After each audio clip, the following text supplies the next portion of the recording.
In today's video I'll show you how to train a climbing rose. This is very quick and easy to do, and by doing it correctly you can get maximum blooms, so not only on very top but your rose will bloom everywhere, so all around it will have beautiful display come summer. So this is what we want to do, and it's very easy to do if you're doing it correct. This will also give your rose a much stronger structure, which we really need for our future years to come. What you will need to train your roses. So we're gonna start with all you need, and as you can see in here, it's not that much you need to train them. We'll need garden twine. So we've got garden ball in here. Or you can use a flexi tie. This one's probably better for your stems as it doesn't damage it. It's nice and gentle on the stems. Of course, we'll need some scissors to cut it. We need some hooks and we'll need some wire. This one is a heavy duty wire. It's a garden one. So we'll need a wire to create that structure for a rose. With the hooks, it's going to be nice and easy. And then we're gonna basically tie your stems, wrap them around with flexi tie or garden twine. And that's all we need. This rose is about 3 years old and it's never been trained before. So this is the first time I'm going to be training it, and so it's best for the purpose of this video. So it's never been trained before. What's happened last year, it's basically had the flower only on the very top and nothing, it was basically nothing around this area in here. So by training your rose, we're gonna give it a nice strong shape and it will bloom beautiful come summer all around in the whole area. This is our climbing rose before, and I will of course show you after the training. And so this is how it looks like. 1 year ago it wasn't trained at all, so as you can see in here it doesn't have anything tied up and it's not trained really. I left it to grow as it was, let it be, and the problem was that it had only flowers on the very top and there was no flowers, nothing here, so it was really bad. Okay, step one, before we think about training your rose, what we need to do is make sure that your rose is pruned correctly. So what do I mean by this is all the damaged disease stems has been removed. So this one has been pruned. The best time in UK for pruning rose is January, beginning of January. So I have removed all the dead disease stems, so we've got only healthy ones in here, so that's really good, a part of the job done. The only thing which I didn't do in here, and hopefully you can spot this, that you do need to remove any crossing stems. Why? Because when the stems are crossing, they basically rubbing against each other, and one against the other can damage it. This one is not attached, but if they are rubbing, they can basically rub against each other, damage. You will see the tissue, healthy tissue, broken in the rose stem, and this can start the diseases, and obviously that can spread. So that's not what we want. So this rose still needs sorting because there's lots of crossing stems in here. So we need to sort them out before we're gonna do the training of this rose. So I will do that now, and I will show you rose ready to be trained.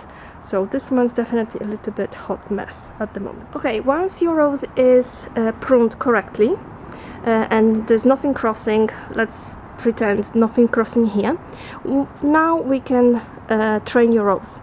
Naturally your rose will grow, and all the energy from the soil will go all the way to grow your rose, and the rose will be growing up trying to reach the sun. So naturally if you leave it without anything, it will grow up, and that's it, straight.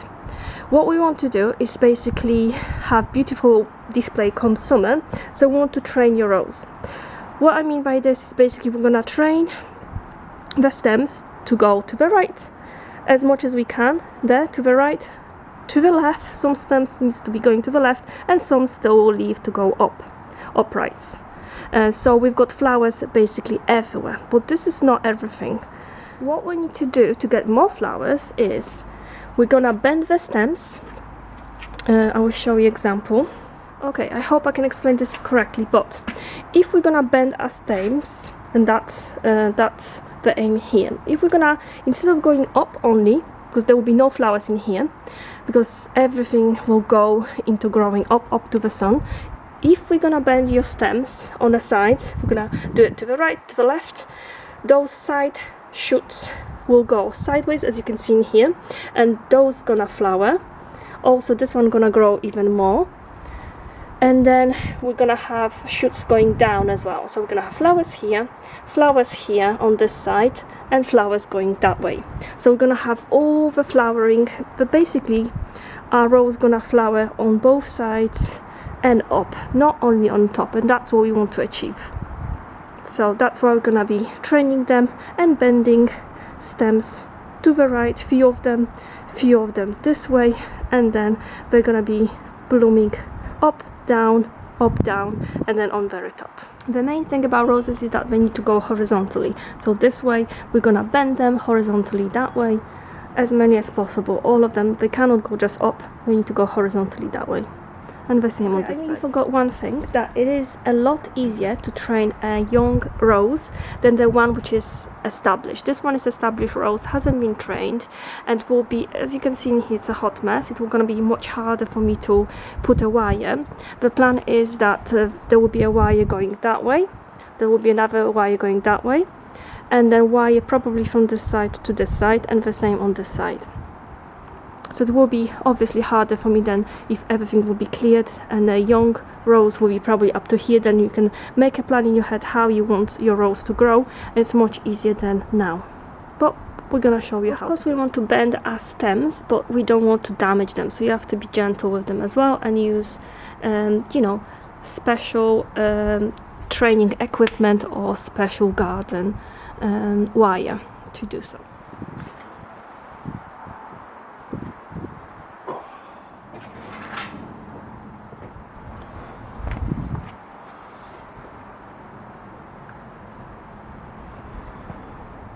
Place.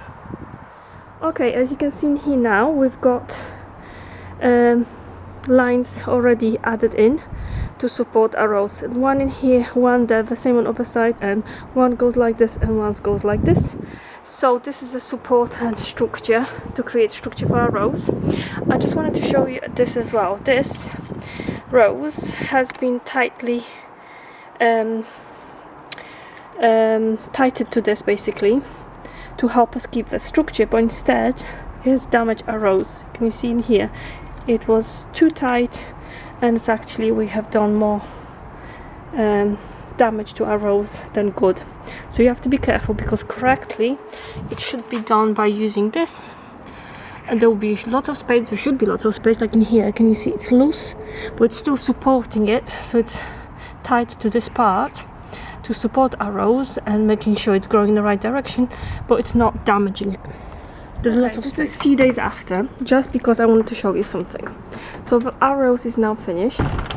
As you will see in here, it looks completely different. Why? Everything is done, first of all. The rose is as it should be, perfectly trained. I have removed all of that support, which was doing more damage than good, and I'll tell you why. All of those sticks were behind the rose, really close, and they were basically damaging it from the behind. So all of them has to go. You want to be clever about your support and training your rose. So you want to, less is more basically when it comes to a rose support. As you can see in here, we've got support going here, here, there, and those lines, as I said before, and that's always enough. Next thing, sticks which were behind were damaging the rose, but were too close, so we have removed them all, and the rose will be completely fine. Anything which is sticking completely and growing this way has to be cut out, because we don't need anything there. So automatically we're pulling the rose back to the fence. That's what we need, but we're only using garden like this, and it has to be lots of space. As you can see in here, we pulled the rose to the fence, but we've got plenty of space in here, so it's not damaging a rose. It's loose, and I will show you a good example.